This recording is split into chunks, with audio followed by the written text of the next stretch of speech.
Help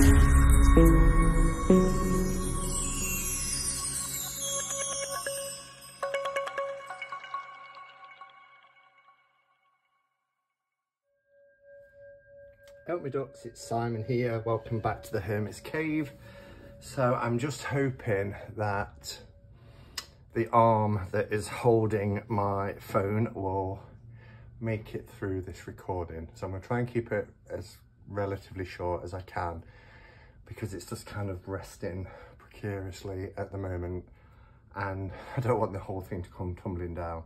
I have got another arm on order. So as soon as I get that, I'll be able to kind of start doing more pre-recorded videos. But it's also at a bit of a jaunty angle, so I'm hoping that everything, everything will be okay for the recording.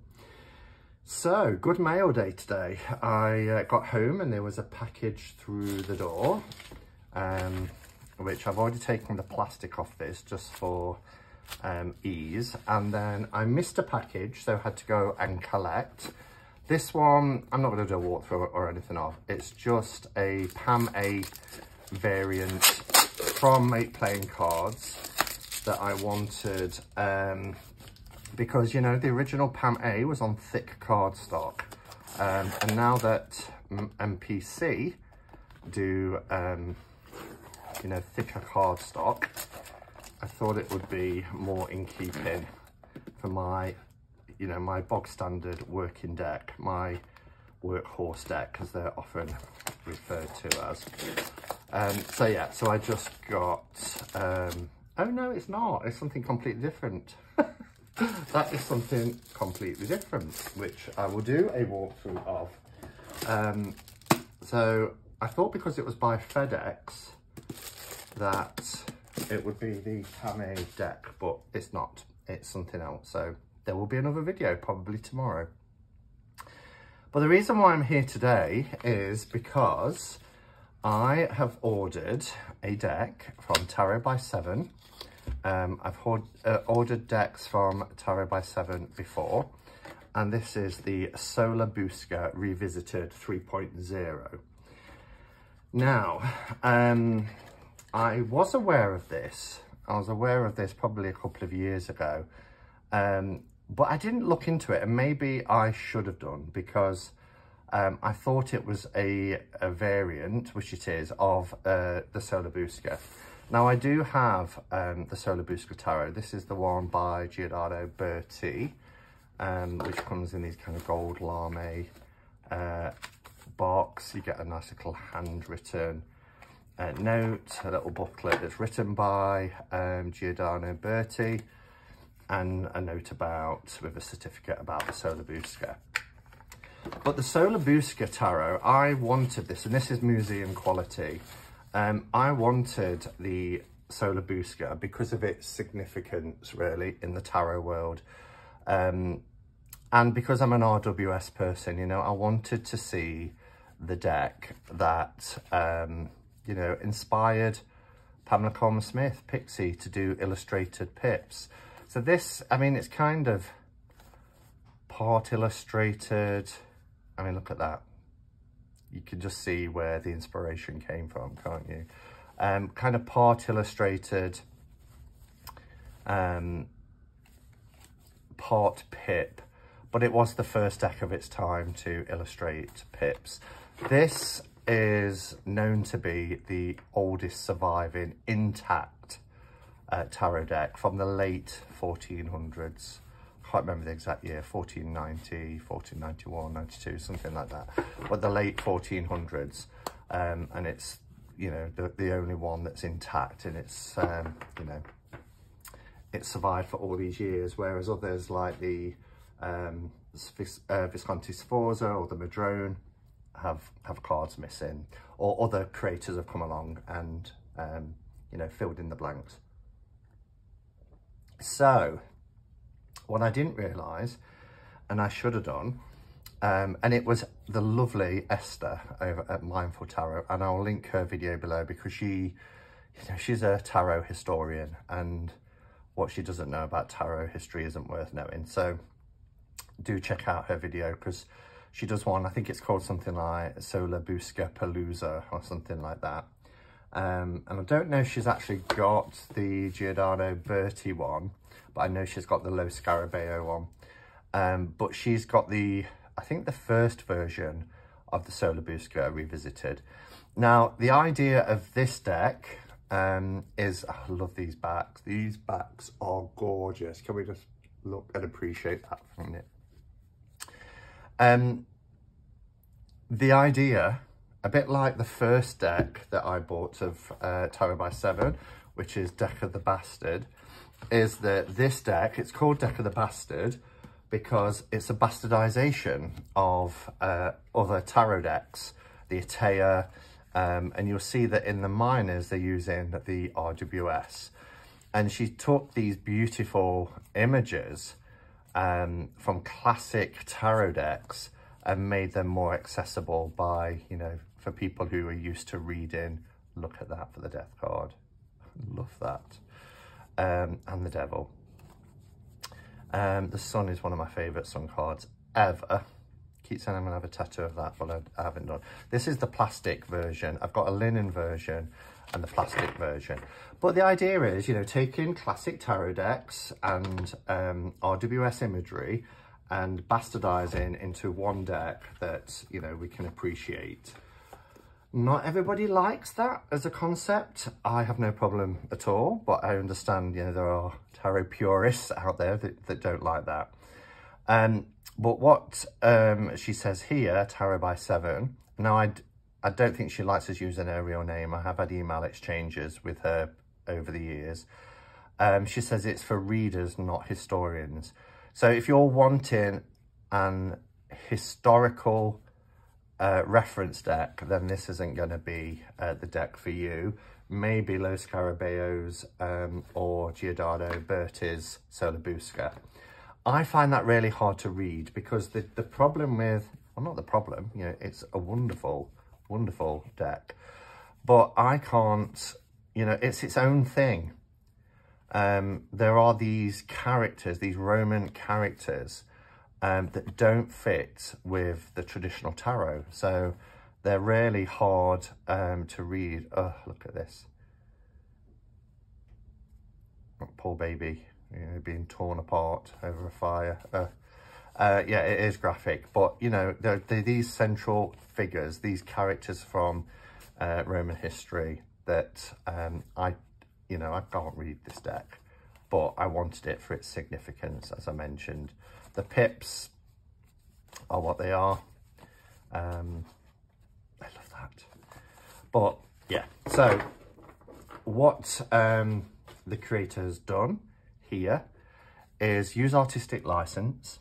Using the theme of the Sola Busca, she has changed some of the images to fit an RWS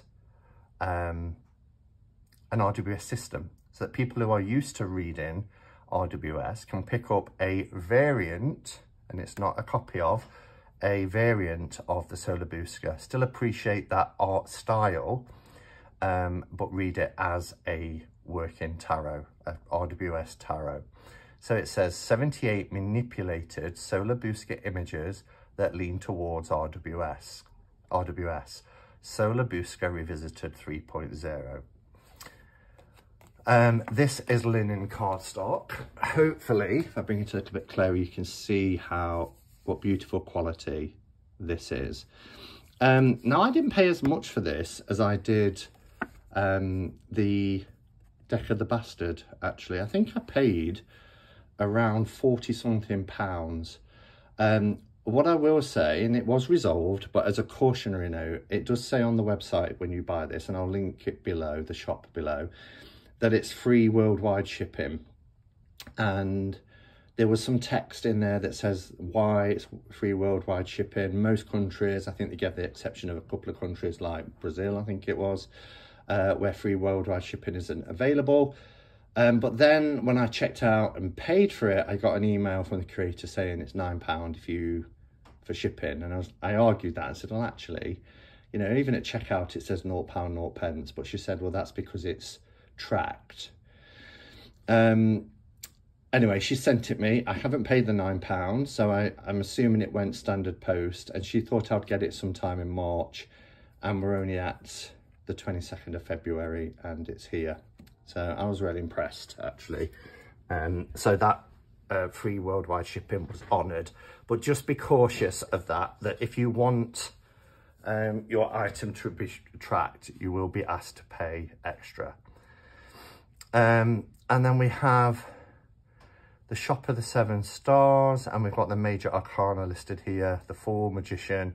So the images are taken from, as I said, the Sola Busca, but they're not and I'm not going to do a side by side because it wouldn't be fair to do that, because even though we've got our Fool here, but do you see how similar the art style is? There's a couple of extra little bits here. But when you go to the next card, they're going to be different because they're trying to they're trying to create an RWS system so that it's recognizable, so you can look at those images, because I think you can get ones where they have titles on. I didn't go for that, but you'll see here we've got the 0 of the Fool. But I love the colours. The colours are so rich, so beautiful. There's the 1. Do you see the 1? So the number is incorporated into the artwork. Isn't that beautiful? We've had the B and the J added here for Boaz and Jakim. Here we have the Empress with number 3.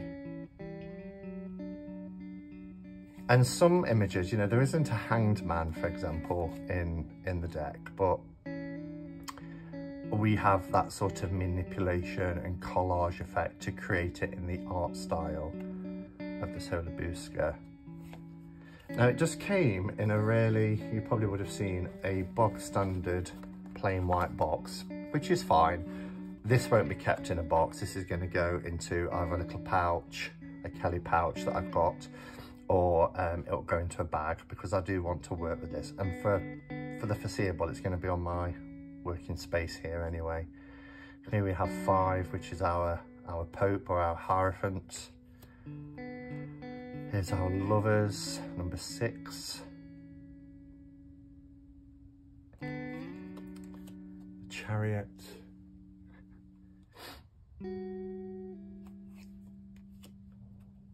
Here's Strength, which is being put in at number 8.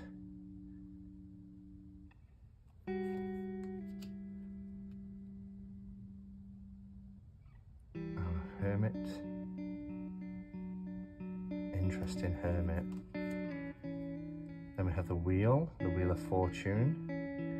I mean, here it's a little bit, what's the word? Out of focus. It's a bit pixelated. But even so, I'm so glad I've got this. So this is our Justice card, card 11. Wow. Here's the Hanged Man.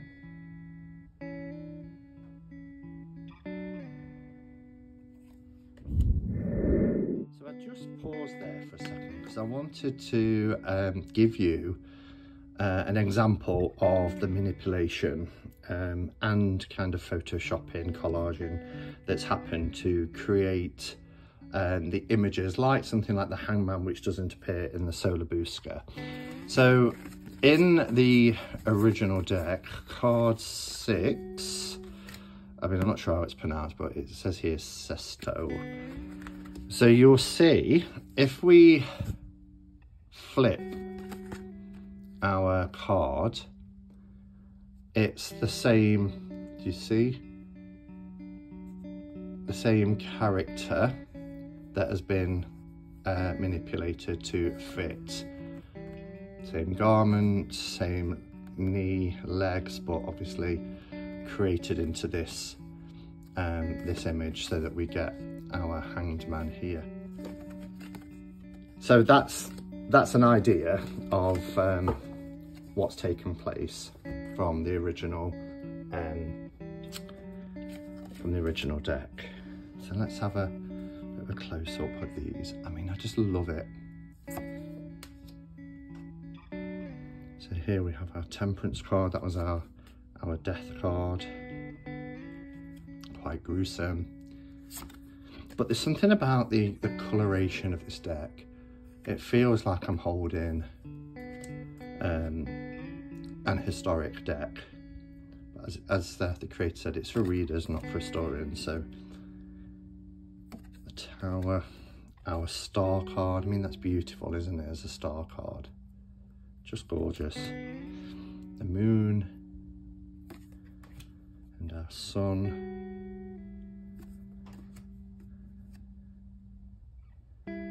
Then we have our Judgment card, and just look at that for the World card. The colours are incredible, really beautiful. And then we have our miners, so we have our coins.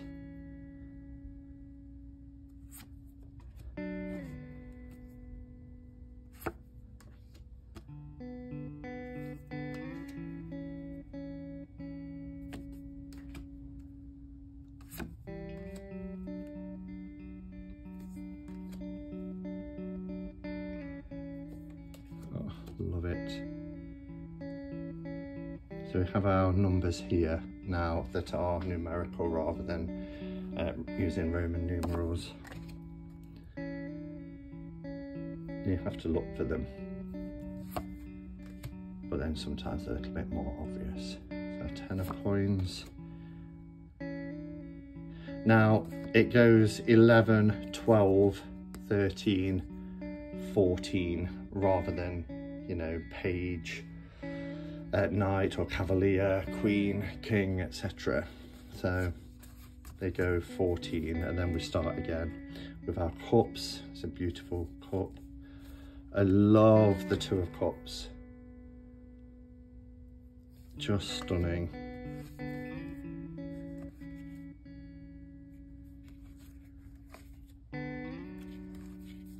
And, you know, I'm just really pleased that there is a Sola Busca deck that's, well, I say a Sola Busca deck, you know, a derivative of the Sola Busca, using this beautiful classic artwork that I can use and read.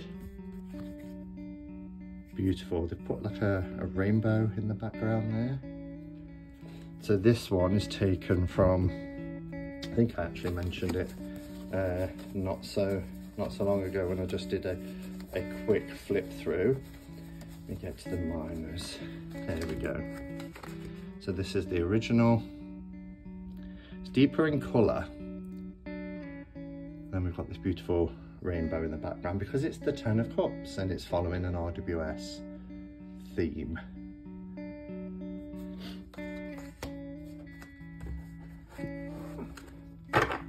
This camera's holding out, which I'm pleased about. Oh, I just love these bags. So beautiful.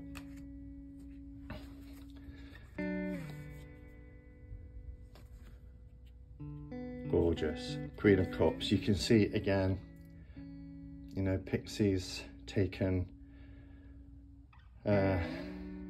sort of, what's the word?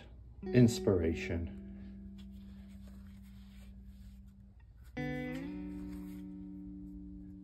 Love that. This is our Ace of Swords. What a beautiful card. And the quality of this deck is gorgeous. Very famous RWS image, or the one that we know as a famous RWS image.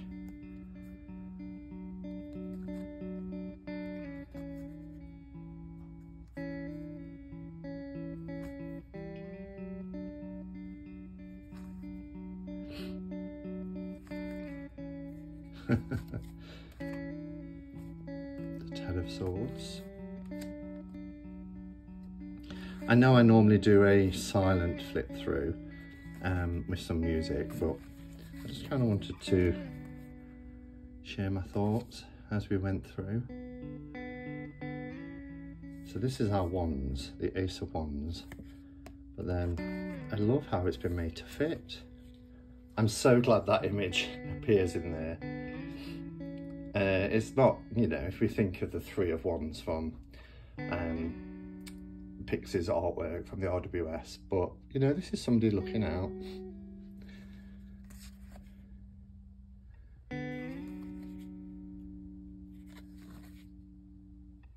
I'm gonna love working with this.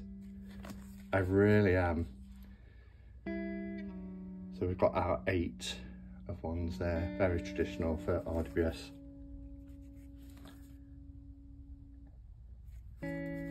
This must have took hours of work to manipulate it into this finished version. And there we have it.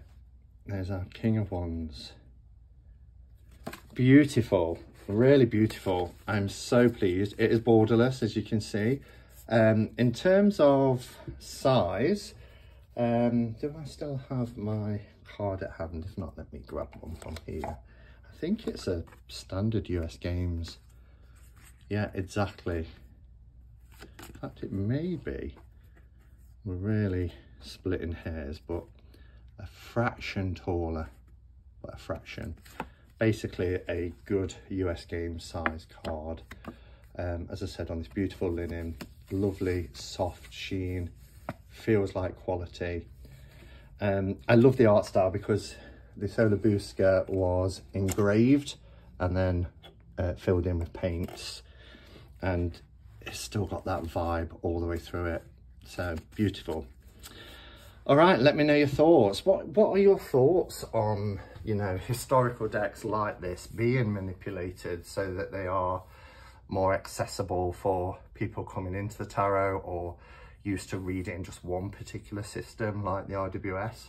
I'd be interested to hear in your thoughts. For me, I think there's a market for this. I'll certainly use it and get to appreciate the artwork, whereas this has kind of, as I said, been sitting on a shelf.